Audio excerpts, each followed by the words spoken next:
Thank you. Thank you very much, Yorme.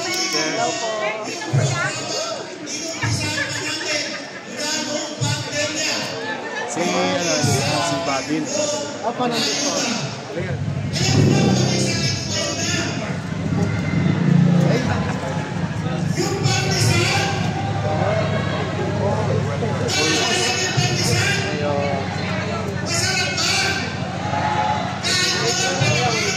Up si Bobby ya.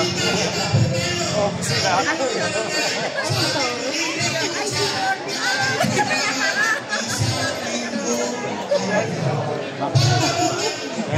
Bente lang. Sama.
Magandang gabi sa inyong lahat. Una, maraming salamat kay John. Che, thank you at sa po ng lahat ng chairman ng Zona 80. Palakpakan natin sila.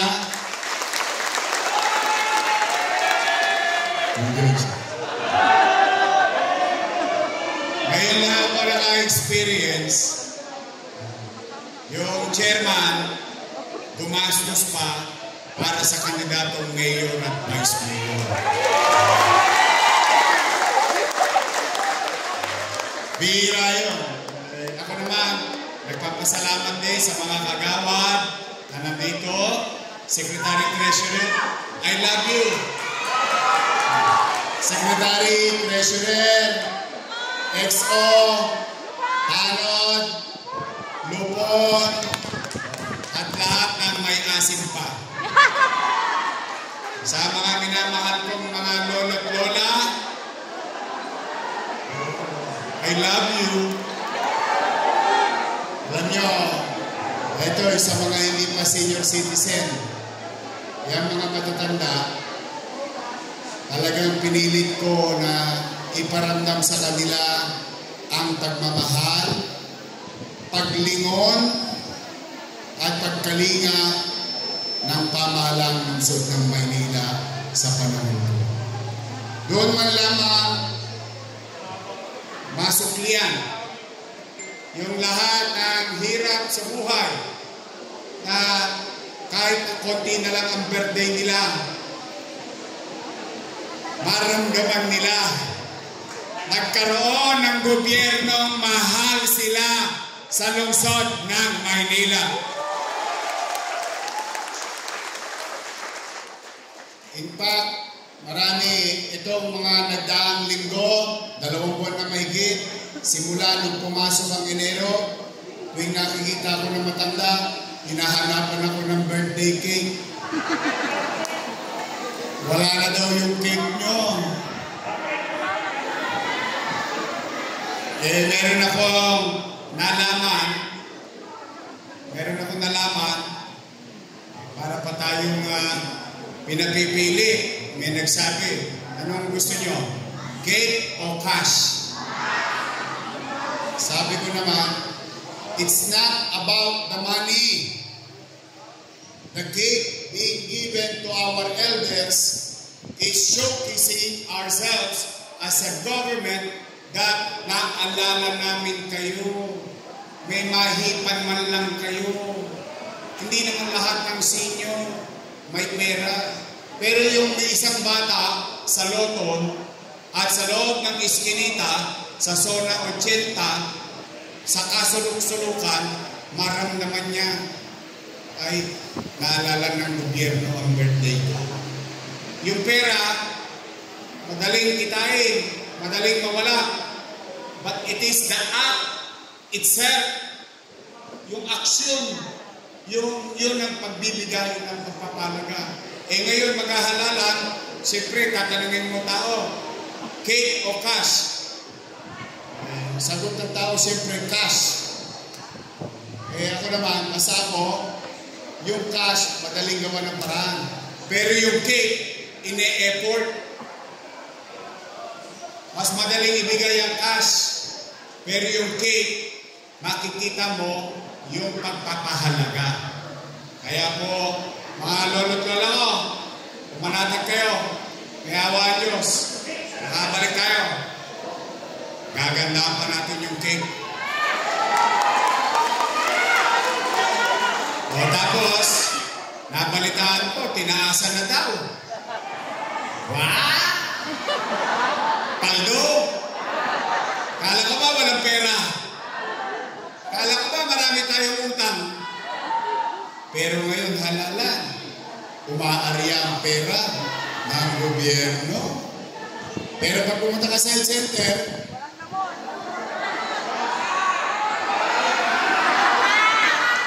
tama ba?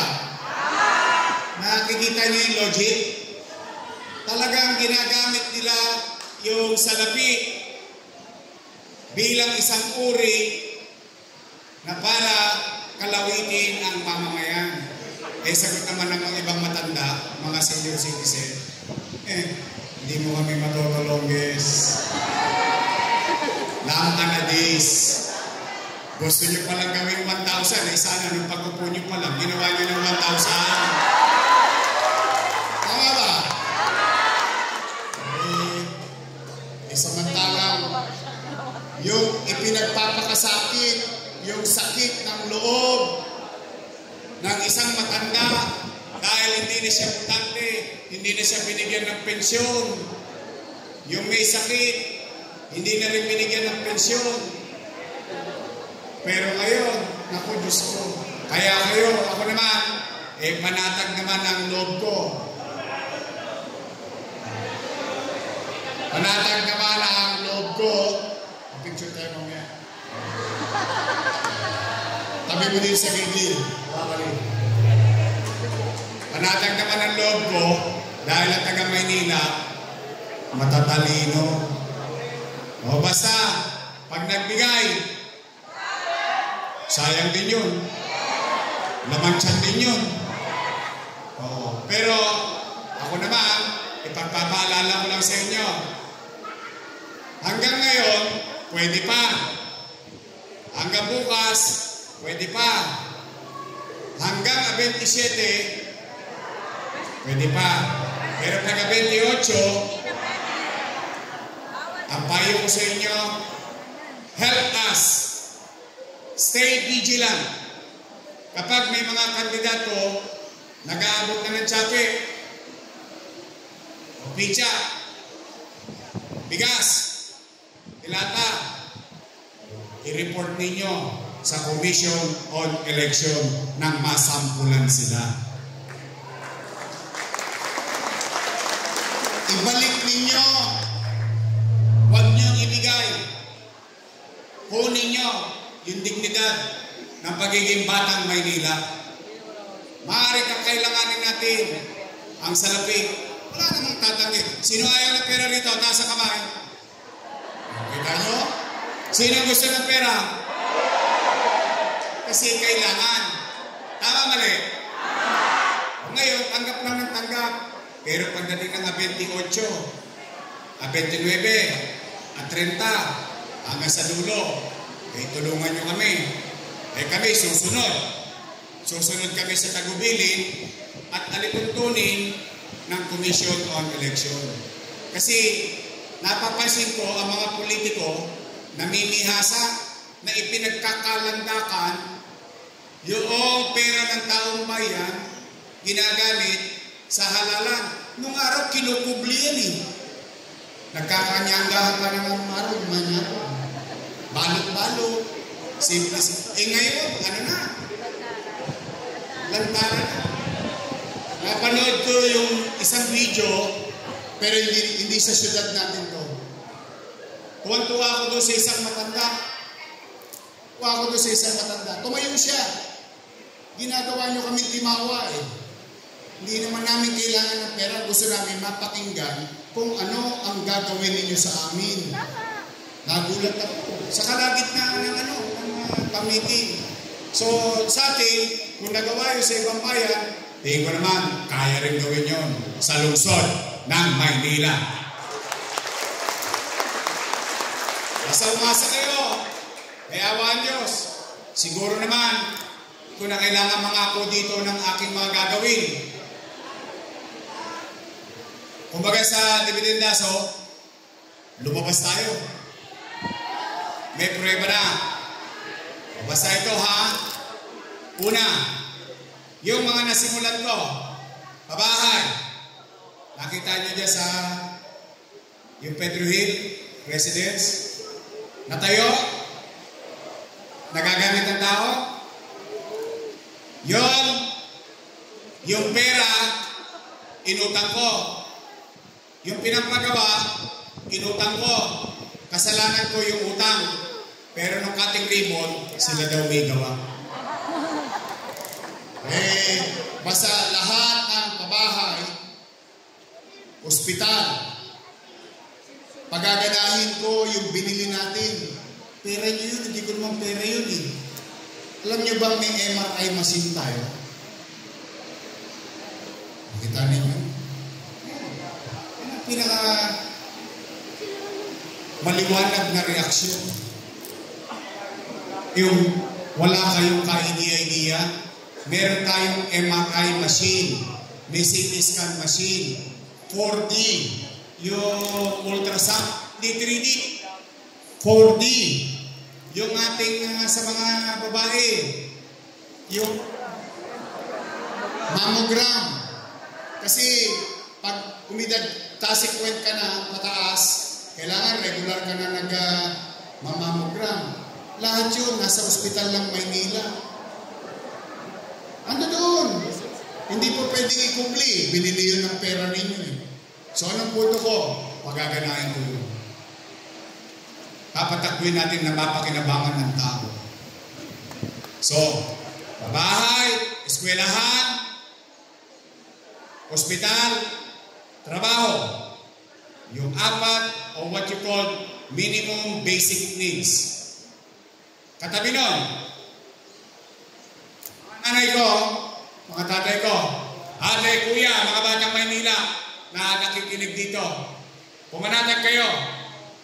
Sa awa ng Diyos, sa tulong ninyo nakabalik tayo, lilinisin ko ulit ang lungsod ng Maynila.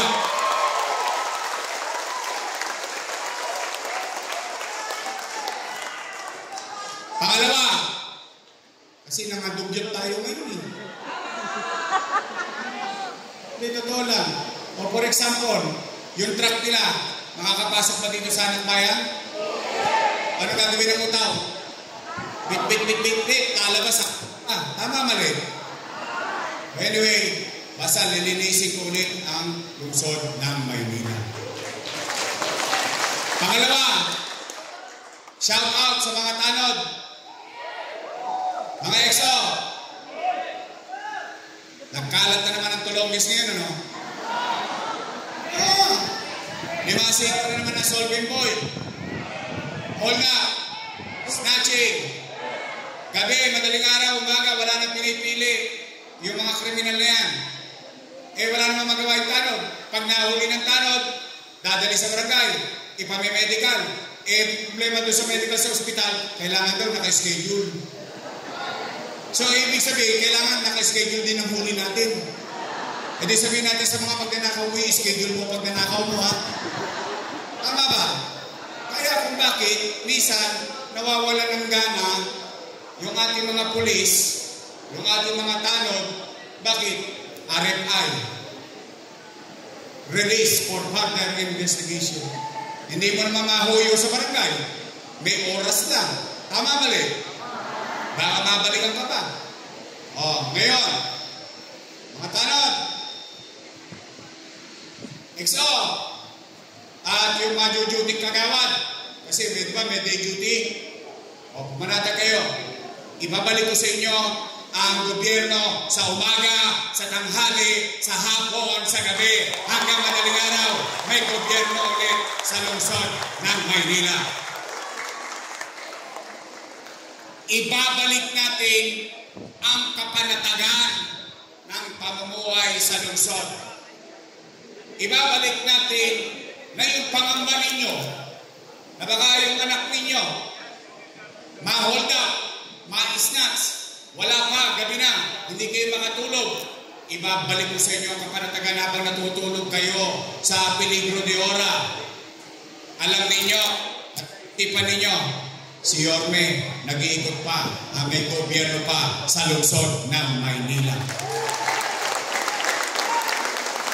So muli, sa inyong lahat na narito, taos puso ang aking pasasalamat, taos-gas pa kayo. Kayo pa tumosgas dito, ha? Abono pa. Wait, pero maganda ito. Bagong liwanag ng Maynila. Talaga naman, bagay na bagay kasi dumilim ang Maynila. Buti pa yung poster nila, may ilaw. Yung kalsada, wala. Diyan sa kanto. Di na.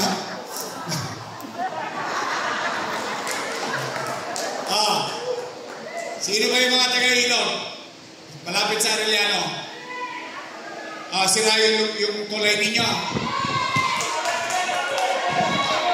Binulong na sa akin ni Chairman. Sa inyo ba yan? Sa inyo yan?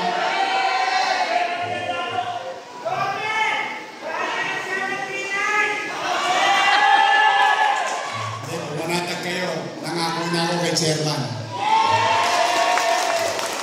Magagawa natin yung tulay, magdadagdag pa tayo ng tulay. Kasi isang problema rin pag nagkasunog, limitado yung exit patawid ng Arellano. Tama mali? Steady lang kayo sa Gedli. Don't panic. It's organic. Hindi, nag-commit na ako kay Chairman. So muli, sa inyong lahat, matanong ko lang kayo, mananalo ba tayo? Malakas ba tayo? Handa na ba kayo? Basta ha, ulitin ko, pag nagabot, tanggapin ninyo, sayang din. Pagkalantaran na, may cellphone naman kayo eh. Kaya kakita nyo sa patawag nila, bawal na cellphone. 1, alam nila, yung sinasabi nila, libelous. Alam nila yun eh. Kasi wala naman sinabi maganda eh. Pero ako, ngayon, halimbawa naman, kayo gigil na sa akin. Halimbawa lang, hindi ko sinasabi na totoo. Halimbawa, gusto nyo akong tulungan. Gusto nyo akong ipagtanggol. Huwag kayong mga away. Huwag. Ako na mismo, ako na po ang nagsasabi. Huwag nyo aawayin sila. Huwag kayong papatol sa panira nila. Unang-una, tayo maraming kwento na may kwenta. Sila, wala na may kwento yun, kaya nga puro panira na lang. Ako ang almusal nila, tanghalian, hapunan, yung isa naman, ako papulutan. Pero napansin nyo, hindi ko pinapatulan. Bakit? Kapag ang isang leader, ginampanan ang kanyang tungkulin sa taong bayan, dapat pumanatag ang kanyang kalooban at paniwalaan niya matatalino ang kanyang mamamayan.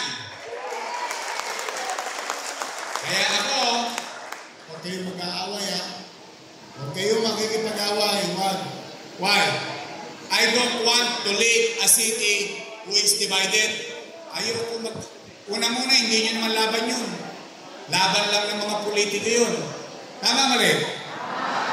Ang gawin natin, magpakababang loob kayo. Gusto nyo ba tayo tumami?